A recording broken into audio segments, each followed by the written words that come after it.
Hi നമസ്കാരം. ഇന്ന് ഞങ്ങൾക്ക് ഒരു നേരത്തെ ഭക്ഷണം കാച്ചിലാണ്. ഞാൻ കാച്ചിലും പിന്നെ ഈ വൻപയറും കൂടിയാണ് വെക്കുന്നത്. ഈ വൻപയർ രാവിലെ കുതിർത്തതാണ്, നന്നായിട്ട് കുതിർന്നിട്ടുണ്ട്. നല്ല വണ്ണമുള്ള വൻപയറാണ് ടേസ്റ്റ്. ഇത് കഴുകി അരിച്ച് വെച്ച വൻപയറാണ്. കുക്കറിൽ കുറച്ച് കല്ലുപ്പിൻ്റെ വെള്ളമാണ് ലേശം ഒഴിച്ച് കൊടുക്കുന്നത്. കല്ലുപ്പായതുകൊണ്ട് ഒരു അര ഗ്ലാസ് വെള്ളം ഒഴിച്ചിട്ട് കുക്കറിൽ വേവിച്ചെടുക്കുക.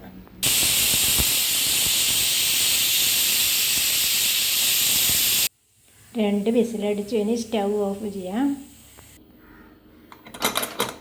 പ്രഷറെല്ലാം പോയിട്ടുണ്ട്. ഇനി കുക്കർ തുറക്കാം.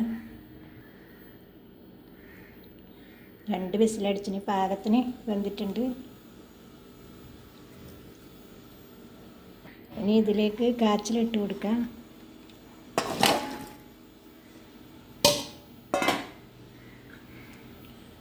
ഒരു നുള്ള് മഞ്ഞൾപ്പൊടിയെ,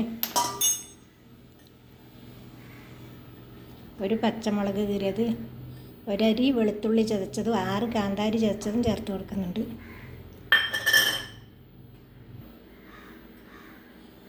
ഒരു ടീസ്പൂൺ ഏകദേശം ഉപ്പ് വെള്ളം കലക്കി ഒഴിക്കുന്നുണ്ട്. ഇതിൽ വെള്ളം ഒഴിക്കേണ്ട ആവശ്യം വരുന്നില്ല. കുറച്ച് ഉപ്പ് വെള്ളം ഒഴിച്ച് പയർ വീഴുമ്പോൾ നല്ല വെള്ളമായിട്ട് വന്നിന്. കുതിർന്നതുകൊണ്ട് നന്നായിട്ട് കുതിർന്ന പയറായതുകൊണ്ട്. പിന്നെ ആദ്യം വൻപയറിന് ഉപ്പ് കുറച്ച് ഇട്ടതാണ്. അതിന് വേണ്ട ഉപ്പ് മാത്രമേ ഇപ്പം ആവശ്യമുള്ളൂ. ഇനി കുക്കർ അടച്ച് വേവിക്കുക. ഞാനൊരു 3 തണ്ട് കറിവേപ്പില കൂടി ഇട്ട് കൊടുക്കുന്നുണ്ട്.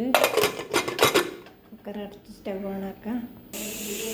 ഒറ്റ വിസിലടിക്കുമ്പോൾ സ്റ്റൗ ഓഫ് ചെയ്യാം.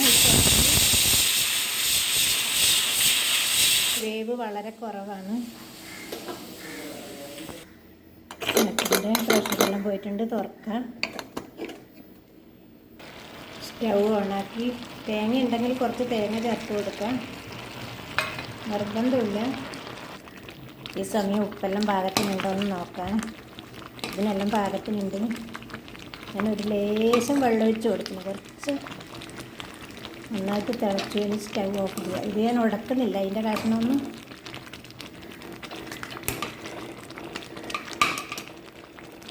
മറക്കാൻ വെളിച്ചെണ്ണ വെച്ചു. കുറച്ച് കടുക് മതി. കടുക് ഇട്ട് കൊടുത്തു.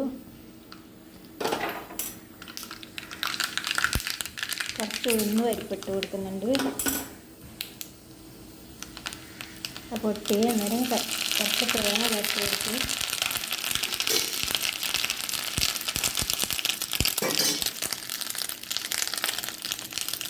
തേങ്ങയുടെ കൂടെ തന്നെ ചുവന്നുള്ളിയാണ് ഞാൻ ചേർക്കുന്നത്. ചെറിയുള്ളി ഉണ്ടെങ്കിൽ ചെറിയുള്ളിയാണ് നല്ല ടേസ്റ്റ് കിട്ടുക. ഉണക്കമുളക്, കറിവേപ്പില,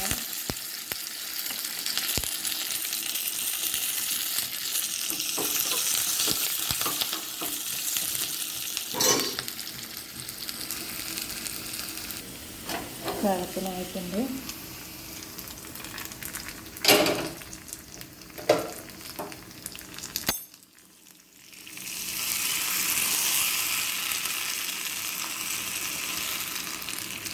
ഇവിടെ കാച്ചിലും വൻപയറും റെഡിയായി. നല്ല ടേസ്റ്റാണ് കേട്ടോ. കാച്ചിലുള്ളവരെല്ലാം ഒന്ന് ഉണ്ടാക്കി നോക്കുക. ഒരു നേരം ഇത് മാത്രം മതി. വൈകുന്നേരം